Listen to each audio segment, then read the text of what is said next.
consistait à faire des incisions radiaires, 8 incisions sur la cornée pour aplatir la cornée sur une épaisseur de 90% de la cornée. C'est le fils Baraker. En fait, Baraker avait 2 fils. Il y en a un qui était à Bogota, en Colombie. En 79, il a commencé à faire des coupes sur la cornée, le congeler. C'est ce qu'on appelle le kératomylosis. D'ailleurs, sur le LASIK, il y a le nom kératomylosis. Et puis, c'est au début des années 90 que les lasers eximères ont apparu. Et c'est là où on a parlé de la PKR. Et puis après, en 94, l'apparition du LASIK. Ça, pour les gens qui ne connaissent pas le microkératome, ça, j'avais un microkératome Nidec. Donc, c'est un rabot, en fait, mécanique, et je pense que mon ami Khalil va parler du LASIK au microkératome. Alors, déjà, le laser, c'est l'acronyme de Light Amplification Stimulated Emission Polarization. PKR, c'est photokératectomie réfractive. Le LASIK, c'est le laser Assisted In Situ Keratomylosis. Le SMILE, c'est Small Incision Lenticle Extraction. Et maintenant, il y a la plateforme Z8 de Zimmer qui fait aussi le lenticule. C'est CLEAR, c'est Corneal Lenticle Extraction Advanced Refractive Correction. Il faut savoir que la lumière va du nombre de 300 visible entre 380 nanomètres à 780 nanomètres. Et les lasers, tous les lasers, ont ce qu'on appelle une cavité qui amplifie la lumière. Elle se base sur l'atome qui reste dans une situation stable, un bas d'énergie. Et la cavité, l'objectif de cette cavité, c'est de stimuler ces atomes. Donc, on va créer un pompage optique, ce qu'on appelle une inversion de la population. Donc, il faut exciter et garder ces atomes toujours excités par des flashs lumineux. Et les cavités sont pratiquement fabriquées par la même société, quelle que soit la machine. Alors, dans cette cavité, il y a 2 miroirs. Il y a un miroir qui est complètement, qui entraîne une réflexion totale, et un autre qui est partiellement transparent. On va voir l'image qui est faite par le docteur Gatinel et qui montre justement cette cavité où il y aura des atomes. C'est des atomes qui sont issus de gaz rares, l'argon et le fluor, qui ne constituent que 10% du mélange, et le reste, c'est un gaz tampon. D'ailleurs, les gens qui ont les plateformes, ils achètent le gaz tampon et le gaz pour justement remplir cette cavité. Alors, le principe du laser, eximère, c'est dimère excité. Donc, on a un réservoir de gaz, puis ce mélange de gaz, où il y a l'hélium à 90%, c'est un gaz tampon, mais le gaz qu'on va exciter, c'est l'argon et le fluor. Et il y a une source électrique qui va envoyer des flashs lumineux pour exciter ces atomes et entraîner cette radiation. Donc, l'effet sur les tissus de ce laser ou de cette lumière qui va entraîner une photoablation, donc c'est une photoillustration sans effet, entre guillemets, pas d'effet thermique, mais en général il y a un effet thermique, mais beaucoup moindre que le YAG par exemple qui entraîne une photodissolution. Alors le site de traitement c'est au niveau de la cornée, donc on a la couche de cornée, et puis c'est cette image qui est souvent présentée par les gens qui font du SMILE et qui montre un petit peu le siège du traitement, soit un traitement superficiel tel que la PKR ou le LASIK, la partie antérieure du stroma, alors que le SMILE ou le CLEAR, ils vont être au niveau des couches beaucoup plus profondes, et l'argument c'est que le stroma est beaucoup plus fragile en bas, et donc si on retire une partie fragile, normalement, entre guillemets, c'est la théorie, ça n'entraîne pas une fragilité de la cornée. Mais en fait, tous ces lasers n'ont été approuvés par le FDA que plus tard. Donc, on a vu qu'en 1994, il y avait le LASIK, en 1990, c'était le laser eximère par PKR, mais c'est seulement en 1996 qu'il a été approuvé par le FDA, en 1998 le LASIK. Et puis plus tard, on a eu le Schwinn qui a développé la plateforme pour la trans-PKR, c'était en 2007. En 2008, le Flex qui était l'arrière-grand-père du SMILE, en fait, il y avait un flap et il y avait un lenticule, et puis après, qui est devenu le SMILE. En 2010, la plateforme Schwinn a amélioré le traitement de surface qu'on appelle le Smart Surface pour réduire les effets de haze et homogénéiser les cornées. Et puis, le SMILE n'a été approuvé qu'en 2016. Alors en 2020, l'apparition du CLEAR. Le CLEAR, c'est la technique qui est faite par la plateforme suisse Zimmer, Z8. Et puis il y a d'autres plateformes, notamment Alcon et Bausch & Lomb, qui ont développé leur trans PKR, une qui s'appelle Streamlight et l'autre trans EPI. Donc pour récapituler, PKR approuvé en 96, LASIK en 98, trans PKR est apparu en 2007, le Flex en 2008, Smile 2016 et approuvé par le FDA tout ça en 2020. Puis le Trans PKR 2007, Streamlight par Alcon 2020 et le Bausch & Lomb Trans EPI. Donc le traitement de surface, c'est un traitement, on va en parler tout à l'heure, donc je ne vais pas insister là-dessus. Donc c'est une chirurgie soustractive au niveau du stroma et qui va nous donner des profils différents. Si on veut traiter la myopie, donc on aplatit la cornée dans une zone qu'on va choisir, ou bien l'hypermétropie, c'est un traitement périphérique pour bomber la cornée. Ça, c'est la plateforme Schwinn Amaris 1050. Voilà, donc il faut toujours un bloc bien avec une température qui ne dépasse pas 21 degrés, avec un taux d'humidité qui ne doit pas dépasser 25%. Et puis il y a un filtre de suspension, pas d'alcool, pas de parfum pour ne pas interférer avec les gaz. Et il faut éviter d'utiliser des gants avec le tac. Donc ça, c'est la plateforme Schwinn avec Zimmer. Et puis la plateforme Schwinn a développé ce qu'on appelle le HQ métrique. C'est un critère de qualité de la machine, c'est-à-dire qu'on voyait au niveau de la formule, au niveau du dénominateur, on voit la taille du spot et la durée du traitement. Donc plus la taille du spot est petite, plus le traitement est court, plus la qualité de traitement est meilleure. Et donc on va ici comparer par rapport à la fréquence du laser. Donc quand on voit 1050, c'est la fréquence du laser 1050, il y a le 750, il y a le 500, et donc toutes les plateformes sont arrivées à 500, sauf Schwinn, qui est arrivé à 1050, donc on a une durée de traitement beaucoup plus courte. Donc pour traiter par exemple une dioptrie, ça dure une seconde, 0.3. Mais si on compare par exemple avec le Schwinn 750, c'est 1.5. Et pour la 500, c'est 2 secondes. Et ça, c'est très important pour les effets de haze dont on parlait, parce que au début, la PKR était associée au haze, maintenant, il n'y a pratiquement plus de haze. Alors, l'interface de la machine, donc la PKR transépithéliale, donc c'est l'interface qu'on a sur la machine. On va remplir la réfraction, la kératométrie, etc. Donc, tout ça, on fait rentrer, puis c'est la machine qui va tout faire. Donc pratiquement, là c'est la PKR. Donc la PKR, au début on utilisait de l'alcool, mais là on utilise uniquement un scarificateur. On bloque le globe avec une micro-éponge pour que le patient ne bouge pas, et on curte et puis on fait le traitement. La trans-PKR, donc c'est un traitement en un seul tenant, donc on ne fait rien. On a l'habitude d'hydrater la cornée pour faire la cataracte, mais pour faire la chirurgie réfractive, on assèche la cornée et puis le patient fixe une lumière et on appuie sur la pédale. Donc la lumière que vous voyez ici, c'est comme la lumière qu'on a au niveau de la lampe à fente, mais puisque le globe est courbe, donc on a cet aspect arciforme de la lumière. Donc on doit ajuster cette lumière qui doit être tangentielle et qui doit être centrée sur la pupille. Et le patient va fixer une lumière verte pour la plateforme Schwinn et on appuie sur la pédale jusqu'à ce que le traitement s'arrête. On hydrate, on rince et puis on met une lentille thérapeutique. Alors les raisonnements qu'on avait au début, justement, on avait le LASIK au début, mais avec le LASIK, il y a eu des ectasies.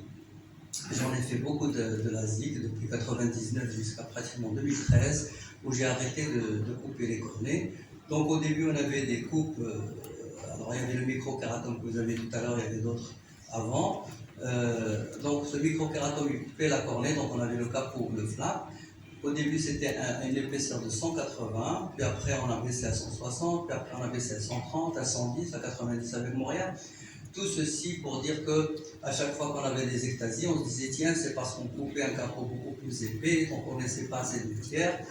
Et au début, on nous disait de laisser un mur postérieur de 250 microns, puis après c'était 300 microns, mais il y avait toujours eu des ectasies. Donc ne plus faire ce raisonnement. Donc pour moi, la pachymétrie n'a aucune place au niveau du raisonnement de la chirurgie réfractive. Alors voilà, je vais vous donner un exemple de comment ça se passait. Donc si on avait une épaisseur de 580 microns de pachymétrie, si le flap avait 110, donc on retirait les 110 et on retirait le mur postérieur de 300, donc on avait 150 microns à disposition. Et puisque la machine sur une dioptrie, elle retire 12 microns, donc on pouvait aller jusqu'à moins 10, moins 11, moins 12, et c'est pour ça qu'on faisait quand même. Et j'ai des patients que j'ai traités à moins 10, moins 11, qui sont très bien jusqu'à présent, qui n'ont eu aucun problème avec des pachymétries beaucoup moins, c'est-à-dire à 500, 510, et on n'avait pas de complications. Donc pour moi, le problème, c'est pas la pachymétrie, le problème, c'est pas le LASIK, c'est pas le smile, le problème, c'est la méconnaissance de la cornée, et donc j'ai arrêté. Il y a même le PTA, ce qu'on appelle le pourcentage de tissu ablaté, qu'il ne faut pas dépasser 40%, c'est-à-dire qu'on va faire ce calcul-là sur, au lieu de mettre 580 sur 110, on fait le flap plus le mur postérieur divisé par l'épaisseur totale, et qui ne doit pas dépasser 39% ou 40%. Alors les plateformes de laser femto, le femto a remplacé les microkératome, c'est-à-dire la découpe mécanique, parce qu'on disait que les découpes, on a mesuré par des études, comme quoi les études sont pratiquement tous biaisées, hein, on veut toujours orienter vers un sens. Donc les flaps, on disait tiens que les flaps n'étaient pas réguliers avec le microkératome. On a mesuré les flaps quand on avait une découpe à 160, on trouvait 180, et puis les 110, on trouvait 130, etc. Donc on disait, tiens, c'est parce que les calculs n'étaient pas bons.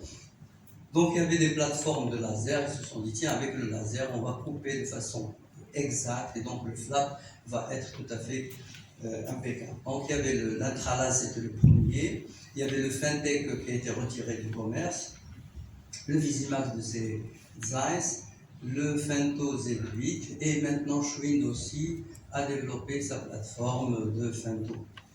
Alors donc tous ces Femto, les seuls qui sont non amplifiés, c'est le Zimmer et Atos de chez Schwind. Qu'est-ce que ça veut dire non amplifié? C'est-à-dire que la source de laser est en contact avec la cornée. La source n'est pas loin, parce qu'elle n'est pas au niveau, par exemple, de la machine très loin. Il y a des miroirs qui vont faire amplifier le laser pour le ramener au niveau de la cornée. Et ça, c'est un point très important. Donc, vous allez comparer ici, on va voir la comparaison des énergies. Par exemple, le laser Femto et le laser Atos, ils sont à 50-80 nanojoules. Le Visimax est entre 200-400 nanojoules. Et donc, on a une fréquence beaucoup plus rapide avec les lasers qui délivrent moins d'énergie pour arriver à un effet efficace.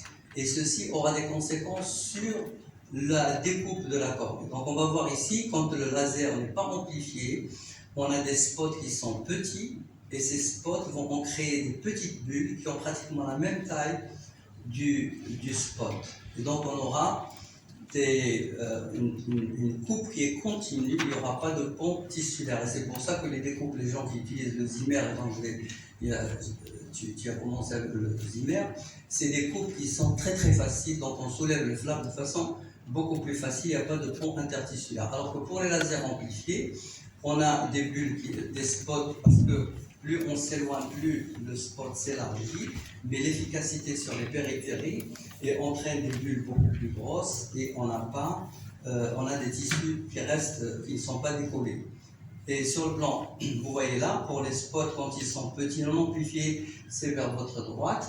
On a des spots qui sont trop petits et qui sont continus, alors qu'à gauche, quand c'est amplifié, on a des bulles et c'est pas continu. Et là, on va comparer justement les différents lasers. Vous voyez ici, Abbott, j'ai Intralas 800, Fentech c'était 4000, donc c'était une catastrophe. Donc il y avait professeur Common qui avait arrêté, le Zimmer il est à 50 nanojoules, Zeiss est entre 200-400, et maintenant Atos qui est à peu près à 80 nanojoules. Alors ici, ça c'est une découpe en 2013, parmi les derniers patients que j'ai découpés. Donc on pose la pièce à main où il y a justement le laser, on le met en contact avec la cornée et donc le laser va commencer à travailler. Donc on ne voit rien, le patient ne voit rien non plus et nous non plus. Donc on attend que le laser termine sa découpe. Et ça dure quelques secondes, mais la machine a été encore beaucoup plus développée actuellement, bon, parce que j'avais le DaVinci, puis après j'avais eu la deuxième, c'est le Z6, puis après le Z8. Donc depuis 2013, je ne coupe plus l'écran. Donc je vais vous montrer, là, c'est je pense que c'est un Zeiss, Visumax. Non, ça c'est un Zimmer. Voilà, donc je vais seulement montrer comment on va soulever les bords. C'est très facile. Voilà, on arrive à soulever le flap de façon beaucoup plus facile. C'est ce que je voulais montrer. Là, c'est le Visumax, je pense. Donc la découpe, il fait en deux plans, beaucoup plus profond, une découpe postérieure et antérieure. Et puis après, on ouvre au niveau d'une petite incision et on soulève, on retire le lenticule. Voilà. Voilà. Alors là, c'est l'Athos. Je vais vous montrer. La même chose, donc il soulève. C'est de chez Schwinn. Je vais passer. Et là, je vais vous montrer le Clio, comment il fonctionne. Alors, il a une spécificité par rapport, je termine, il a une spécificité par rapport aux autres, c'est qu'il y a la cyclotorsion, il peut traiter l'astigmatisme et il fait deux entrées différentes pour décoller la partie antérieure et la partie postérieure. La partie antérieure du lenticule, la partie postérieure. Donc il a deux entrées différentes pour ne pas chercher le plan pour pouvoir le faire sortir. Donc c'est un film qui est très court.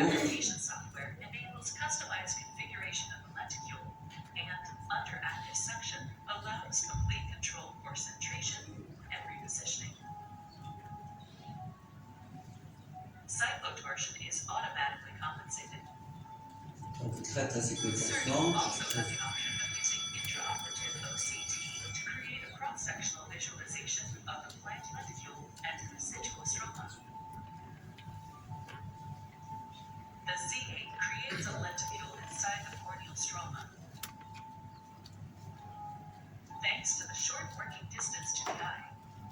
Pour les spots qui sont petits.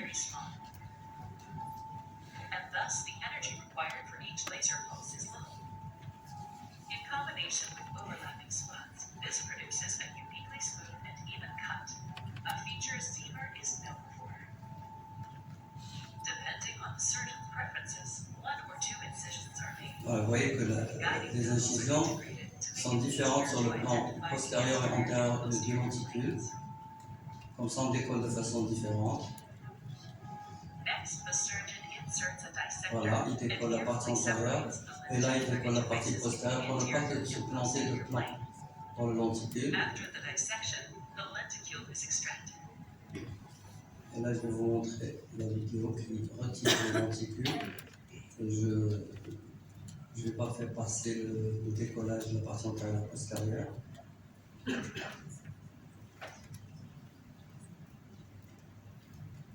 rentre avec une pince. Voilà, je retire le lenticule.